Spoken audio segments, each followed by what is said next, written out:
Ya estamos llegando a las 10 de la mañana, momento de abrir nuestra columna de salud con nuestro psicólogo de cabecera, Álvaro Alcuri, que hoy nos propone en este ya inicio de año, ¿no? Estamos a nada de empezar las clases, hablar de salud mental. ¿Qué entendemos por salud mental? ¿Cuáles son los abordajes más comunes? Y por otro lado, los más accesibles. Álvaro, bienvenido. ¿Cómo andan? ¿Qué tal?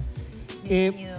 Vos sabés que cuando hablamos de la psicología hecha por robots, la columna pasada, vos no estabas, Maggie, uno de los principales argumentos para estas inteligencias artificiales, para proponerlas como abordajes terapéuticos, era justamente la imposibilidad de atender la demanda de salud mental que existía en la pandemia. Entonces, a estas inteligencias artificiales se las veía como una posible solución, quizás no la mejor, pero una solución para atender a gran cantidad de gente que hacía consultas en un primer nivel de salud.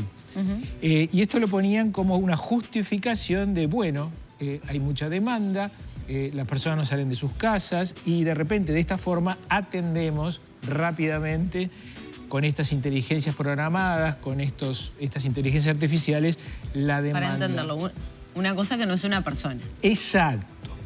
Y ahí me fui a lo que dice la Organización Mundial de la Salud, la OMS, que entiende como salud mental estado de bienestar en que la persona realiza sus capacidades, es capaz de hacer frente al estrés normal de la vida, de trabajar en forma productiva y de contribuir a la humanidad, a la comunidad.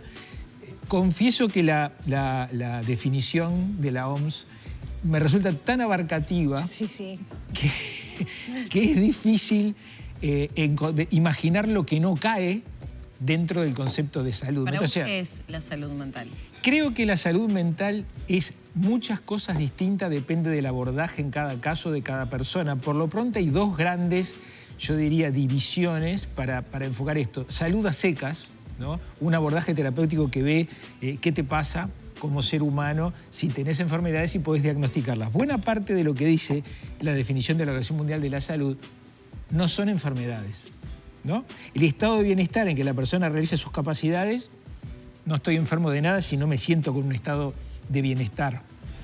O a veces no puedo hacerle frente al estrés, o a veces no puedo trabajar en forma productiva y contribuir a la comunidad. Creo que esta definición es tan amplia que salimos a abarcar tantas cosas que después esto puede ser un boomerang que tratando de abarcar mucho no atendemos nada en realidad. Y creo que a impulso de la pandemia, un poco lo que decía Maggie, hablamos mucho, utilizamos mucho el término de salud mental y es tan amplio que no sé de qué hablamos y te queríamos preguntar eso. Porque yo siento que hablamos de salud mental cuando hablamos de enfermedades de salud mental, patologías específicas, pero hablamos muy poco de prevención. O por lo menos lo hacemos nominalmente, porque en realidad nadie se preocupa de la felicidad cotidiana, digamos que es una acción preventiva de cuidado de la salud mental. Lo que hablábamos antes de empezar la columna, tener suficiente tiempo libre, disfrutar, tener energía suficiente para hacer cosas que nos gustan y que nos van cuidando las energías para conectar con nosotros mismos, para ser seres más pacíficos, más felices. Herramientas que después ante determinados problemas nos pueden ayudar y no caer en un bajón, en una depresión, ¿no? Creo que en esa línea va lo que señala Lore. Todo lo que dice Lore, buena parte, el 90% de lo que dice la Organización Mundial de la Salud, no se podría decir que la persona que no lo tiene está enferma. Esto es muy importante. La intervención médica necesita enfermos.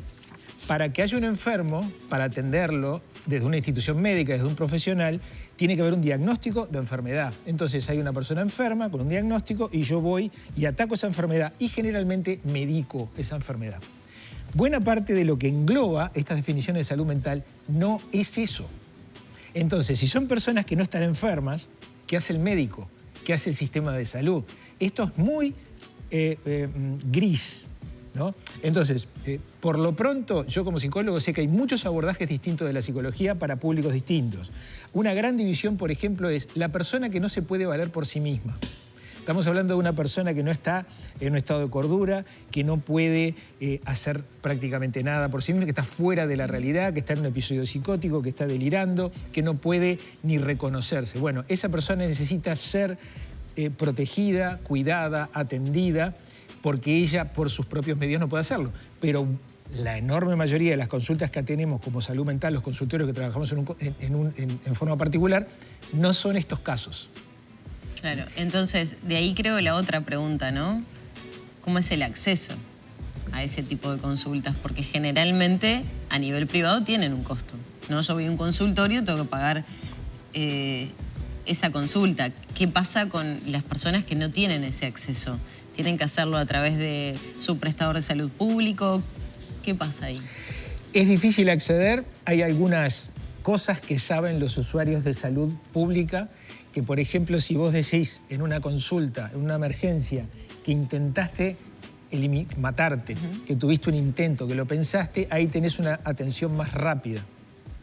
Ahora, si vos no lo decís, es probable que la atención sea mucho más lenta o sea tan lejos en el tiempo que pierda sentido la propia conducta, propia consulta, por ejemplo. Yo no trabajo en la parte de atender a la población que viene a buscar salud en una institución médica. Trabajo como consultorio de un psicólogo.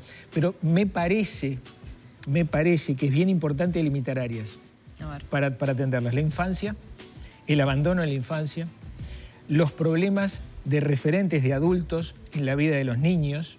Y que no estamos hablando únicamente de contextos vulnerables, sino en el día a día para todas las familias. Sí. Que trabajan, que están muchas horas fuera del hogar, sí, que están con sus dispositivos móviles. Pero de vuelta, no estoy hablando de enfermedades, insisto, porque esto es muy importante. Para que atienda el sistema de salud tiene que haber enfermedad diagnosticada, entonces hay una acción médica. Para trabajar con la familia, para trabajar con las infancias, para trabajar con la adolescencia, para trabajar con la deserción estudiantil, que es un problema, no podemos diagnosticar enfermedades. Hay problemas sociales, hay problemas de aprendizaje. Claro, pero ahí como para empezar a delimitar un poco más, ¿un psicólogo en una institución educativa es fundamental? Sí. ¿Para que no se llegue a la enfermedad? Un psicólogo en una institución educativa tiene que trabajar en muchos frentes, trabajar con los chiquilines, trabajar con los padres, trabajar con los maestros, por ahí hacer grupos operativos en donde se hablen de ciertos temas.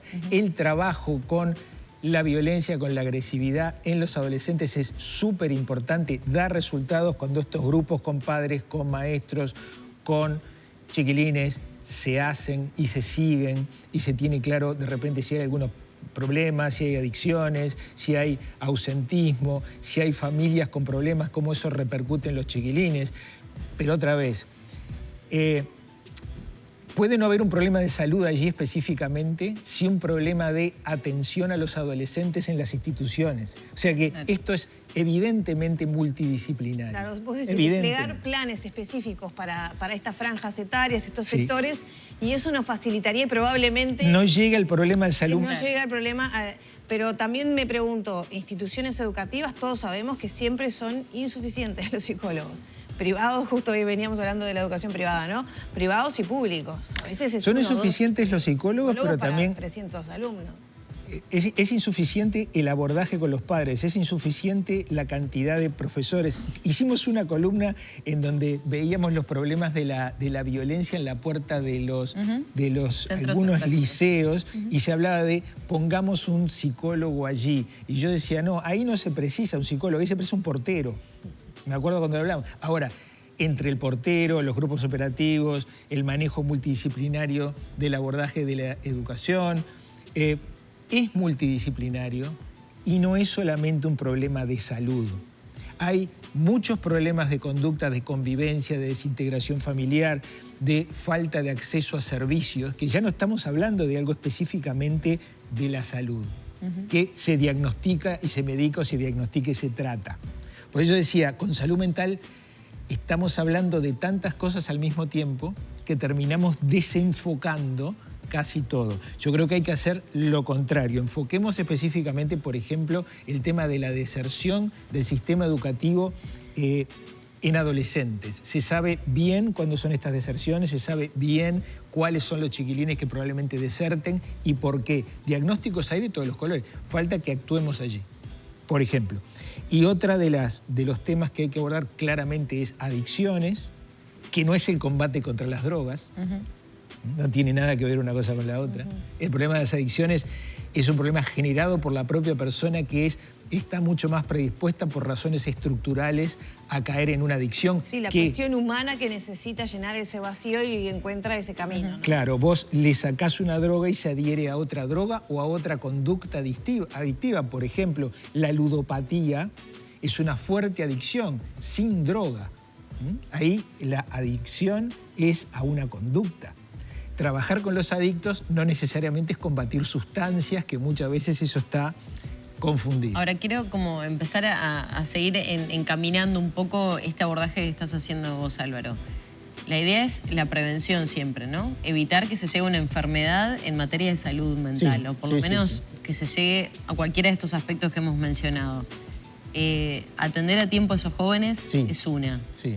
¿Qué otra tenemos que tener en cuenta? Trabajar sobre las adicciones y no sobre las sustancias adictivas. Pero en la prevención también. Sí, claro. Que no se llegue al momento... Fíjate que estamos hablando de varios enfoques sobre lo mismo. Adolescencia, adicciones, prevención del suicidio, la parte de soporte familiar muchas veces inexistente, que cuando fallan estos 3 o 4 puntos es la tormenta perfecta. Ahora, ¿y todo eso siempre es de la mano de un psicólogo?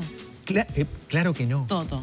Claro que no. Un todo es entonces. Son hay padres, instituciones son los docentes. educativas involucradas, hay padres, hay leyes que habría que sancionar o hacer cumplir, ¿no? Por ejemplo, no le vendas determinadas sustancias o cosas a los jóvenes.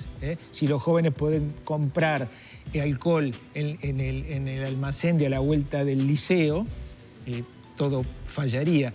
Tiene que ser el liceo, tiene que ser el almacén, tiene que ser el portero del liceo, tienen que ser los padres que están en contacto con los chiquilines en vez de alienarse y escapar. Hay todo un problema familiar de que faltan adultos referentes acompañando las trayectorias de vida de los chiquilines. Fíjate cuántas cosas, pero que repito, no necesariamente es un diagnóstico, un tratamiento, una medicación. Álvaro, para no quedarnos en que mientras no estén estas políticas públicas específicas, no podemos hacer nada. ¿Qué puede hacer cada uno en su vida apuntando a cuidar, a mantener, a prevenir la salud mental? Algunas cosas mencionabas, ¿no? El tema del abandono, aunque no sea físico, digamos. Es muy importante que los adultos entiendan que, aunque esos adolescentes los expulsen de sus vidas, los insulten y hagan todo lo posible para no verlos, esos adolescentes necesitan que esos adultos estén presentes. No de la misma manera que cuando eran niños, porque a veces es muy contradictorio lo que nos dicen los adolescentes, ¿te acordás, Maggie? A veces sí, a veces no, a veces los podemos... Lo uso, pero me quedó como frase de cabecera, a veces sí, a veces no. Claro, a veces los podemos acompañar, a veces no, y es una especie de, como con el auto, embrague acelerador. Claro. ¿No? Un poco estoy, un poco no estoy, un poco estoy, pero en realidad siempre estoy. Aunque no esté presente, te puedo ir a buscar, estoy acá, si me querés preguntar algo, che, te pasó tal cosa. Estoy, pero no me entrometo en su vida, porque si hay algo que necesita un adolescente es tener intimidad, claro, ¿no? Al mismo tiempo. Pero si lo dejas solo, necesita intimidad, entonces le suelto la mano y que se arregle como pueda. Mirá, este chiquirín me tiene repodrido. Pero también necesita que le solté la mano, pero después tengo que ir a buscar y tomarlo de la mano para que llegue sano y salvo a casa. Claro, o sea que aparte, estamos. Creo que también estamos como en un cambio de paradigma de la forma de educar y de enseñarle, desde la primera infancia hasta la adolescencia, ¿no? Tal vez en otro momento los padres eran más, ¿no? Esto sí, esto no. Y ahora me parece que hay como una instancia un poco más de diálogo, de apertura, ¿no? Acercamiento, capaz que lo estoy viendo muy lejos en la realidad, pero me parece que hay como una forma de negociar un poco más todo. Eso, Maggie, con presencia está fenómeno. Pero muchos padres dijeron, bueno, como yo no puedo hacer las cosas de mi manera, no me hacen caso, perdí autoridad, entonces que se vayan al diablo y no estoy. Claro. ¿No? Nos fuimos como al otro extremo. Como no me hacen caso, como no puedo ser autoridad, como el viejo método de la zapatilla, aquella que le mostraban a Manolito, no funciona, entonces me voy, me retiro. ¿no? ¿Y cuánto, ahí que vos lo mencionás muchas veces, como predicar con el ejemplo, ¿no? ¿Cuánto suma eso? O sea, padres que cuidan su salud mental, que buscan sus espacios, que buscan estar tranquilos, disfrutar, ¿ya no hace bastante por la salud mental de los hijos? Hace muchísimo. Adolescentes, niños o hace muchísimo. niños. Hace muchísimo. La salud de los vínculos a mí me resulta muy importante.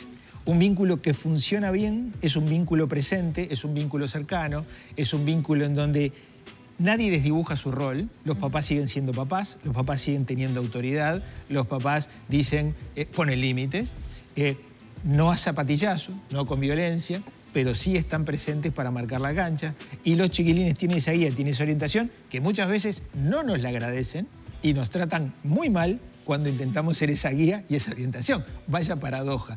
Pero muchos padres de estos tiempos, al no ser bien recibida su presencia, su guía, su orientación, dice, más sí, arréglate como puedas, ¿no? Y eso es mucho peor que aquello del autoritarismo. Ni autoritarismo ni abandono. Claro, ese punto medio de negociación que lleva más tiempo, lleva más paciencia. Y es más difícil. Lleva a un enojo tal vez más interno, pero que para el afuera tiene que ser como con otro nivel de paciencia. Qué bueno. Mucho foco. En vez de hablar de temas tan así en general, salud mental es una cosa muy difusa, las definiciones a veces no nos ayudan. Hay que enfocar a la adolescencia, hay que enfocar el tema de adicciones, hay que enfocar el tema de prevención del suicidio. Yo me quedaría mucho más contento si cada uno de estos temas fuera enfocado más en profundidad y más en concreto. Bien. ¿Qué estamos haciendo para la prevención del suicidio? ¿Qué estamos haciendo con el tema de adicciones? ¿Qué estamos haciendo para enfrentar la deserción de los chiquilines generalmente en los primeros años del liceo? Hablemos de cosas más enfocadas y no de cosas tan difusas que terminan no queriendo decir nada. Álvaro, muy interesante todo lo que planteaste. Muchas gracias. Queridos, nos vemos. Gracias.